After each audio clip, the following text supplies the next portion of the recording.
बच्चों, आज हम चौथी कक्षा की पाठ्य पुस्तक रिमझिम का तीसरा पाठ किरमिच की गेंद पढ़ेंगे। इसके पहले भी आपने इसकी वर्कशीट सॉल्व की है, लेकिन आज मैं इसका पढ़ाते हुए वीडियो बना रही हूँ।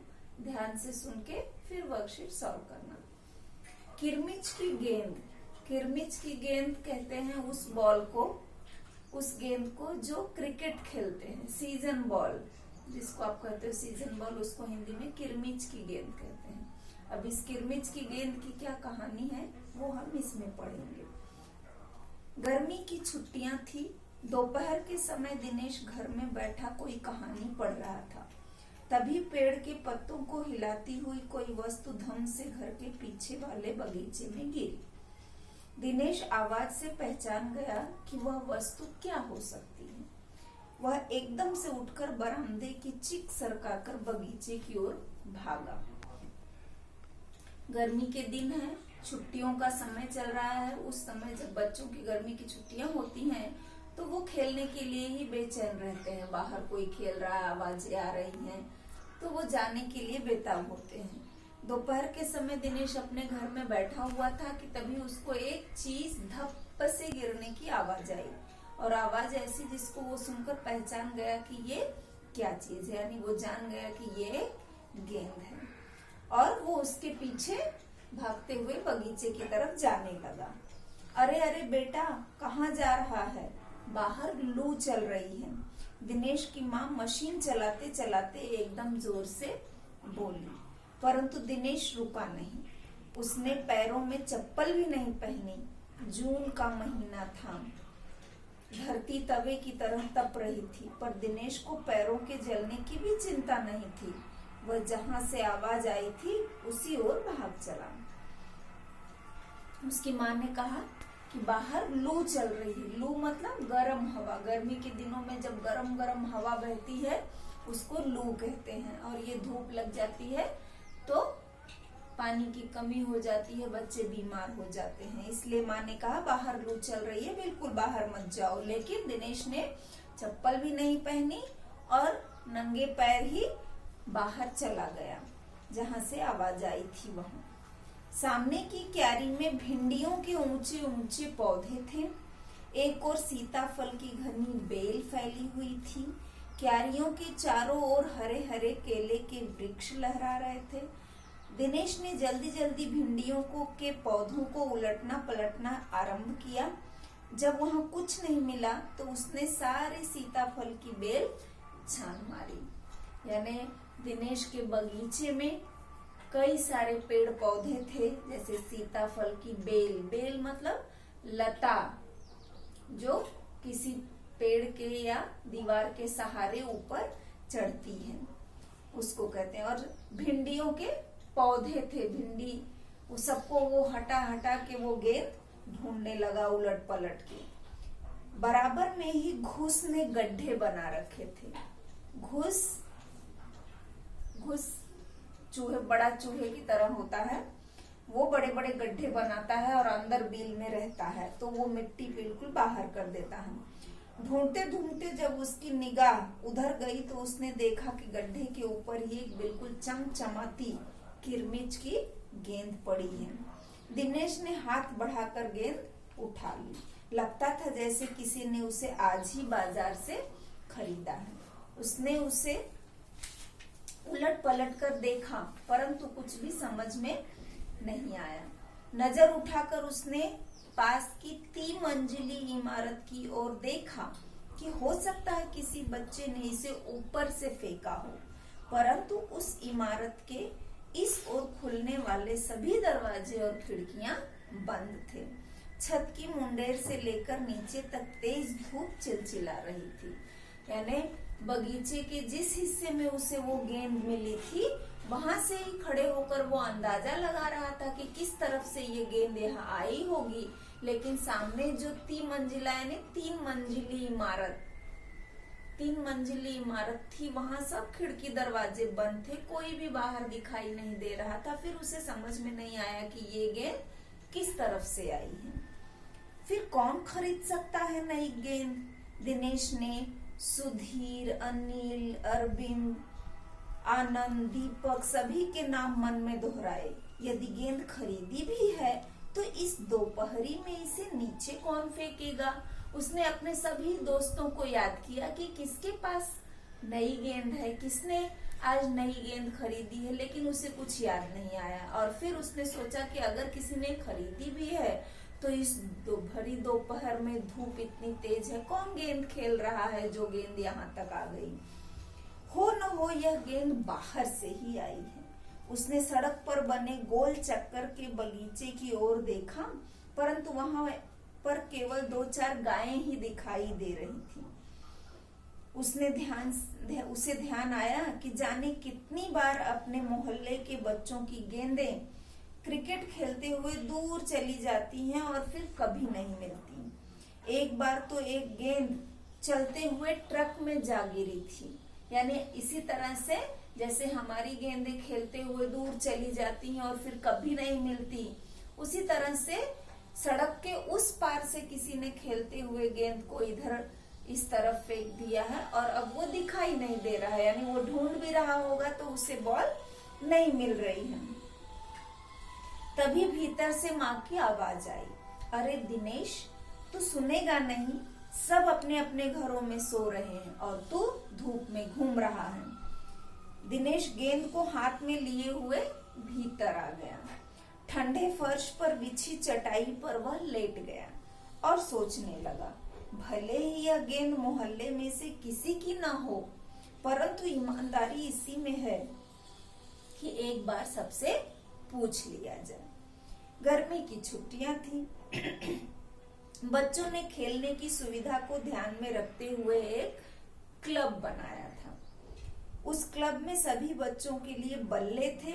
गेंद खरीदने के लिए वे आपस में क्लब का चंदा देकर पैसे इकट्ठा कर लेते थे। शाम को सारे बच्चे इकट्ठा हुए।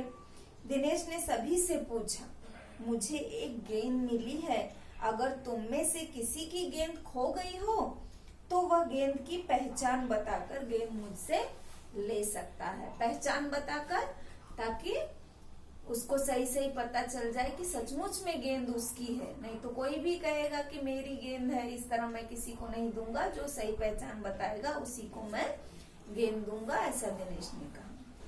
तभी अनिल बोला, गेंद तो मेरी खो गई है। कब खोई थी तेरी गेंद? यही कोई 4 महीने पहले। तो वह गेंद तेरी नहीं है, दिनेश ने कहा। फिर वह मेरी होगी, सुधीर ने तुरंत उस पर अपना अधिकार जमाते हुए कहा। वह कैसे?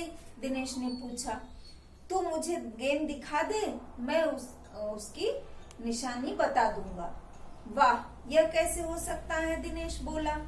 गेंद देखकर निशानी बताना कौन सा कठिन है? बिना देखे बता तब जानू। तभी ऊपर से दीपक उतरा। दीपक अपना मतलब सिद्ध करने के लिए तथा अवसर पड़ने पर सभी को मित्र बना लेने में बड़ा चतुर था। गेंद की बात सुनकर दीपक बोला, गेंद मेरी है। हर कोई उस गेंद पर अपना अपना अधिकार जताने की कोशिश कर रहा, क्योंकि सबको वो नई गेंद लेनी है। कैसे तेरी है? सभी ने एक साथ पूछा। कल ही तो तू कह रहा था कि इस बार तेरे पापा तुझे गेंद लाने के लिए पैसे नहीं दे रहे हैं। मेरी गेंद तो 5 महीने पहले खोई थी, दीपक ने कहा। जब बड़े भैया की शादी हुई थी ना, तभी सुनील ने मेरी गेंद छत पर से नीचे फेंक दी थी। दिनेश अच्छी तरह जानता था कि यह गेंद दीपक की नहीं है। दीपक की गेंद 5 महीने पहले खोई थी और यह कभी हो ही नहीं सकता कि गेंद 5-6 महीने पड़ी रहे और उस पर मिट्टी का एक भी दाग ना पड़े। दीपक ने कहा, मैं कुछ नहीं जानता, गेंद मेरी है, वह मेरी है और सिर्फ मेरी है। अरे जा जा, बड़ा आया गेंद वाला, क्या सबूत है कि यह गेंद नीचे फेंकी थी? यही गेंद नीचे फेंकी थी? अनिल ने पूछा। दीपक ने कहा, हाँ सबूत है, मुझे गेंद दिखा दो, मैं फौरन बता दूंगा। दिनेश ने देखा कि झगड़ा बढ़ रहा है। गेंद हथियाने के लिए दीपक, सुधीर और सुनील का सहारा ले रहा है। वह जानता था कि यदि गेंद दीपक के पास चली गई तो ये तीनों ही मिलकर खेलेंगे। अच्छा, मैं गेंद ला रहा हूँ, परंतु जब तक पक्का सबूत नहीं मिल जाता मैं किसी को गेंद नहीं दूंगा, दिनेश ने कहा। गेंद आ गई। दीपक उसे देखते ही बोला, यह मेरी है, यही है मेरी गेंद। यह लाल रंग का निशान मेरी ही गेंद पर था। वाह, सभी गेंदों पर ऐसे ही निशान होते हैं, अनिल ने दिनेश का साथ देते हुए कहा। दीपक ने फिर जोर लगाया, मैं अपने पापा से कहलवा सकता हूँ कि गेंद मेरी है। अरे जा, ऐसे तो मैं अपने बड़े भाई से कहलवा सकता हूँ कि गेंद दिनेश की है, अनिल ने कहा। कुछ भी हो, गेंद मेरी है, दीपक ने उसे धरती पर मारते हुए कहा। धरती पर टप्पा पड़ते हुए मेरी गेंद में से ऐसी ही आवाज आती थी। मेरे साथ बाजार चल, दुकानों में जितनी गेंदें हैं सभी के टप्पे की आवाज ऐसी ही आती है, अनिल ने फिर उसकी बात काट दी। अच्छी बात है, तो मैं इसे सड़क पर फेंक दूंगा, देखूं कैसे कोई खेलेगा। दीपक ने जैसे ही गेंद को सड़क पर फेंकने के लिए हाथ उठाया कि अनिल और दिनेश ने उसे पकड़ लिया। जब दीपक ने रुआंसे होते हुए अपना अंतिम हथियार आजमाया, बोला, या तो गेंद मुझे दे दो, नहीं तो मैं इसके पैसे सुनील से लूंगा। अब तो सुनील, दीपक और सुधीर का गुट मजबूत होने लगा था। तीनों का ही कहना था कि गेंद दीपक की है और उसे ही मिलनी चाहिए। दिनेश तब तक चुप था। वास्तव में दिनेश का मन उस समय सबके साथ मिलकर उस गेंद को खेलने का कर रहा था। बोला, अब चुप भी रहो, झगड़ा बाद में कर लेंगे, अपने अपने बल्ले ले आओ, पहले खेल लेते हैं। 5 मिनट के भीतर खेल आरंभ हो गया। दिनेश बल्लेबाजी कर रहा था। अभी 2-4 बार ही खेला था कि वह चमकदार नई गेंद एकदम जोर से उछली और दरवाजा पार कर सड़क पार जाते हुए एक स्कूटर में बनी सामान रखने की जालीदार टोकरी में जा गिरी। स्कूटर वाले को शायद पता भी नहीं चला। तेजी से चलते हुए स्कूटर के साथ गेंद भी चली गई। बच्चे पहले तो चिल्लाते हुए स्कूटर के पीछे पीछे भागे, परंतु जल्दी ही सब रुक गए। वे समझ गए कि स्कूटर के पीछे भागना बेकार है। एक पल के लिए सभी ने एक दूसरे की ओर देखा और फिर सभी ठहाका मारकर हंस पड़े। यानी वो गेंद न दिनेश की थी और न ही सुधीर या दीपक की, किसी की भी नहीं थी। किसी बाहर से आकर गेंद दीपक के आंगन में गिरी थी, दीपक को मिली।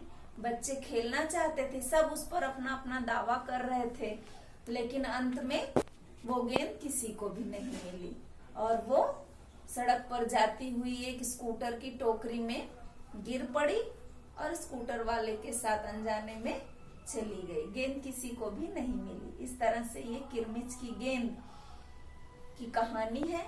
इससे संबंधित कुछ प्रश्नों की वर्कशीट आपको इसके साथ भेज रही हूँ।